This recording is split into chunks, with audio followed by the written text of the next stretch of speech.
Hello hi, आप सभी को नमस्ते। आज आप देख रहे होंगे कि हमारे पीछे एक इमेज है। देखने से क्या लग रहा है कि क्या पढ़ाने वाले हैं? आज आप लोग को डाइजेस्टिव सिस्टम के बारे में कुछ बताने जा रहे हैं। ठीक है, डाइजेस्टिव सिस्टम पाचन तंत्र कैसे भोजन पचता है, इसके बारे में आपको हम शॉर्टली कुछ जानकारी देने जा रहे हैं। ठीक है, देखते हैं। सबसे पहले भोजन माउथ कैविटी के द्वारा आपको चबाया जाता है। भोजन कैसे ग्रहण करते हैं? माउथ कैविटी द्वारा। माउथ कैविटी यानी मुख गुहिका, इसको क्या कहते हैं? तो मुख गुहिका, हिंदी में इसको मुख गुहिका कहते हैं। ऐसे माउथ कैविटी याद रखे तो बेटर रहेगा। तो माउथ कैविटी द्वारा भोजन को ग्रहण किया जाता है। जैसे ही भोजन के पाचन की क्रिया बउआ जान लीजिए कि ये आपको मुख से ही शुरू हो जाती है। कैसे शुरू हो जाती है मुख से? तो आपको क्लियर कर देते हैं कि जब भोजन को देर तक, जैसे रोटी के टुकड़े हैं और रोटी के टुकड़े को यदि आप देर तक चबाते हैं तो क्या होता है? मीठा लगने लगता है। तो इसके पीछे यही समझिए कि भाई पाचन की क्रिया माउथ कैविटी से शुरू हो जाती है।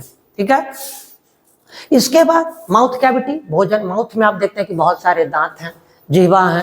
तो भाई भोजन के टुकड़े को छोटे छोटे टुकड़ों में दांत उसे कन्वर्ट कर देता है ताकि उसे निगलने में आसानी हो सके। पहले आपको हम दिखाते हैं कि ये आपका माउथ कैविटी है, मुखगुहिका। उसके बाद ये जो यहाँ फैरिंग्स, लैरिंग्स भी आते हैं। फिर यहाँ पर आ जाएंगे, एक जो नली आप देख रहे हैं ये श्वसन तंत्र के लिए, रेस्पिरेटरी सिस्टम के लिए है। और दूसरा ये असोफेगस है। असोफेगस को हिंदी में क्या कहते हैं? तो इसको कहते हैं ग्रास नली। ठीक है, इसको कहते हैं ग्रास नली। ग्रास नली, यहां से भोजन होकर के ये स्टोमक को हिंदी में क्या कहते हैं? तो अमाशय इसको कहा जाता है। इसके बाद भोजन अमाशय, स्टोमक के बाद आगे चलेंगे तो स्मॉल इंटेस्टाइन, ये हिस्सा जो है स्मॉल इंटेस्टाइन यानी छोटी आंत इसे कहते हैं। छोटी आंत इसे कहते हैं। और उसके बाद जो है बड़ी आंत, यहाँ देखिए, यहाँ आपको लार्ज इंटेस्टाइन लिखा हुआ है तो इसको बोलेंगे बड़ी आंत। ठीक है, बड़ी आंत हुआ। और उसके बाद लास्ट में आपका एनस यानी गुदा, इसके द्वारा बाहर निकलता है मल।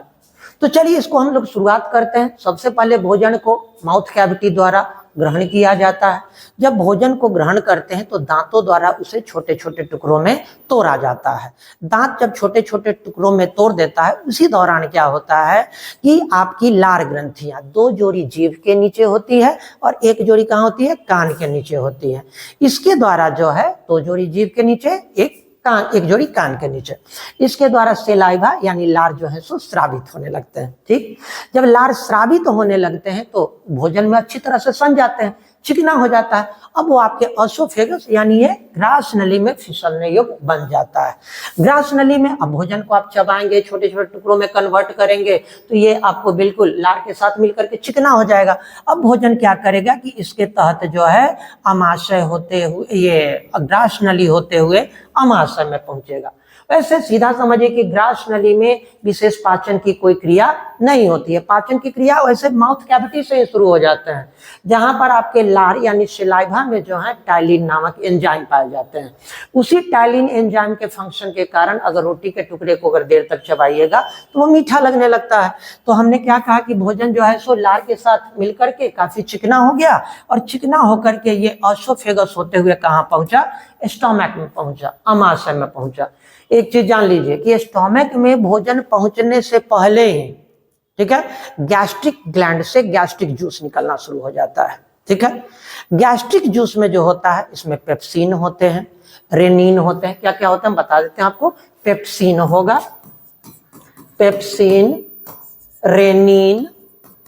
रेनिन और गैस्ट्रिक लाइपेज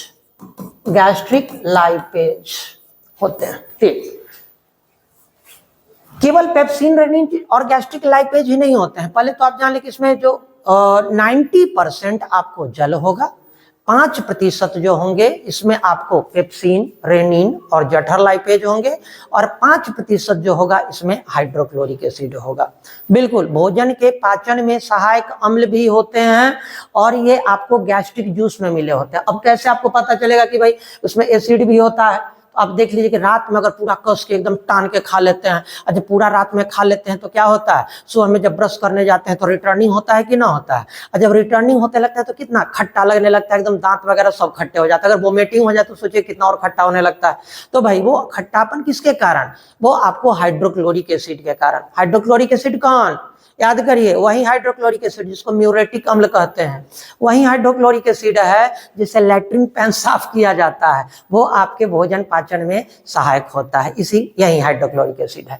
तो भाई इसमें भोजन स्टोमक में भोजन पहुंचने से पहले ही इसमें आपको गैस्ट्रिक जूस पहुंच चुका होता है, जिसमें 90% जल होंगे, 5% में पेप्सिन, रेनिन, जठर लाइपेज यानी गैस्ट्रिक लाइपेज होंगे, और 5% में हाइड्रोक्लोरिक एसिड होगा।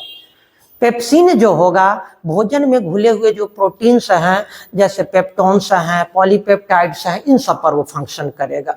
रेनिन का क्या फंक्शन होगा, तो रेनिन जो होता है दूध में जो घुले होते हैं कैसिनोजेन, उसे ठोस कैसीन में कन्वर्ट करता है। कैसे, आपको हम एक एग्जांपल देते हैं। जैसे बच्चा अगर दूध पिला दीजिए, अगर वोमिटिंग करता है तो देखते हैं बिल्कुल फटा फटा टाइप का वो आपको बाहर की तरफ वोमिटिंग करता है। तो भाई वो जो होते हैं ये आपको रेनिन के फंक्शन के कारण होते हैं, ठीक है। उसके बाद गैस्ट्रिक लाइपेज यानी जठर लाइपेज, ये जो भोजन में जो आप फैट खाते हैं, वसा खाते हैं, चर्बी खाते हैं, उस पर यह फंक्शन करता है।